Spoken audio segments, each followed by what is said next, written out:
think tomorrow will be the greatest circus. Or do I call it the theater of the absurd? That Deputy President Gachagua, undertaking duties assigned to him by the President to fight illicit brews and drugs across the country, should be impeached because by doing so, he is interfering with the devolution. I held meetings in Nyeri, attended by Governor Kahiga, Governor Waiguru, Governor Irogo Kangata, Governor Wamatangi, Governor Kiari Badilisha. I held a meeting in Chuka, attended by governors of Embu, of Tharaka Nithi, of Meru. I attended a meeting in Mombasa, attended by governors of Kwale, a representative of the governor of Mombasa, the governor of Taita Taveta, a representative of the governor of Lamu, to discuss. I held a meeting in Nakuru, nearly with all governors present, and all of us jointly, under my chairmanship, the Ministry of Interior and Governors, we agreed on how to tackle the menace of illicit brews. And we have a good story to tell. Out of those efforts, our young men who are sleeping in trenches are back home. Women are very happy their husbands are back home and they are bringing food. In fact, some children have been born. Some have even been named Gigi because of the effort that I have put in fighting illicit brews. I think the people of Kenya would be shocked to hear tonight that one of the accusations against their deputy president and why he should go home is because he led the battle to fight illicit brews and drugs that has caused havoc among our young people. Please, if Rigathi Gachagua is a problem, why don't you assign this job to somebody else? Because this job must be done. We must get our children off drugs. We must fight illicit alcohol. And saying that you want to impeach the deputy president because fighting illicit brews and drugs is interfering with the devolution, I think this is the greatest joke of the year.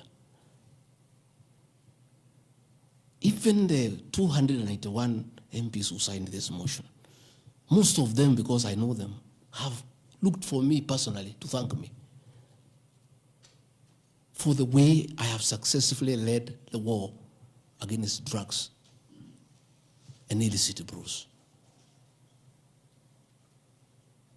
And that is why that sham public participation should have had my responses, so that the women could hear that one of the accusations against the deputy president is that he should be sent home because he was leading the war against illicit brews and drugs. I don't know. I think there is something wrong in this country. That somebody has sat down to draft a motion to impeach the Deputy President of the Republic of Kenya. And one of the grounds is that he has interfered with the devolution by leading the war to fight illicit brews and drugs. This is a height of absurdity. And Parliament will be the theater of the absurd. I would like to hear what is the nexus between fighting illicit brew and interfering with the devolution. I would like to know. I've never had any governor complain. I've never had any MCA complain. I've never had any Kenyan complain. The only Kenyans who have complained are few. They are the manufacturers who are manufacturing poison under the guise of producing alcohol. Those are the only few ones. I beg the National Assembly and the Senate. Most of the National Assembly, to save face, to consider striking this ground before the motion tomorrow, because it sounds ridiculous to the people of Kenya. Again, if Deputy President Gachagua has to be sent home for fighting drugs and illicit alcohol, so be it. Sensational statements against the National Intelligence Service and its Director General and other officers. My response. In addition to this allegation, I wish to state that the National Intelligence Service holds a very critical role in ensuring the safety and security of our country. They are responsible for gathering intelligence and share it with all our law enforcement agencies to ensure that the country is safe at all times. Consequently, when the country was caught flat-footed with regard to the scope and extent of the public's dissatisfaction with the Finance Bill 2024, which degenerated in the Gen Z protests, it pointed to the failure of the National Intelligence Service in carrying out its mandate. I am persuaded that the National Intelligence Service ought to have known beforehand that the public was completely opposed to the Finance Bill, and they ought to have briefed the President before the protests began, as this would have caused a change of tact by government regarding the proposed bill and protest, which culminated in the loss of innocent lives and destruction of property, could have been avoided. Hence, I express my opinion, as this is in my public media briefing in Mombasa, and my utterances were not any different from what happens to other countries when there is lapse or failure by the intelligence agencies. Many of you will recall that after September 11th terrorist attack in the US, the US intelligence agencies were massively criticized. An inquiry was even opened to investigate why the intelligence agency was not able to detect and thwart the terror attack.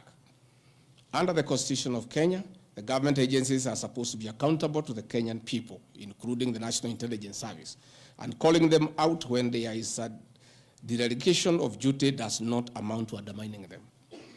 In any case, the Director General of NIS is not above the law. He is a public officer. Just like the President, the Deputy President, Cabinet Ministers, he too is subject to criticism like any other public officer. In fact, I'll have videos. President William Ruto, as Deputy President, at one time criticized the then Director General of the National Intelligence Service. In another video, he heavily criticized the then Inspector General of Police for the performance. I have learned from my boss how this job is done. It's clear. It's done. I mean, nobody, the President is criticized daily. The Deputy President is criticized daily. And we take no offense. The Director General of the National Intelligence Service is not above the law. He is a public officer. He is accountable to the people of Kenya. And when one feels he has underperformed, he'll be called out. Because that is the nature of the Kenyan state. And this I learned from my boss when he was Deputy President. Again, there was the issue that the President and I committed ourselves publicly that never again in our administration shall ever we allow abductions and extrajudicial killings. Despite the police keeping on misleading the President to say that there are no abductions, you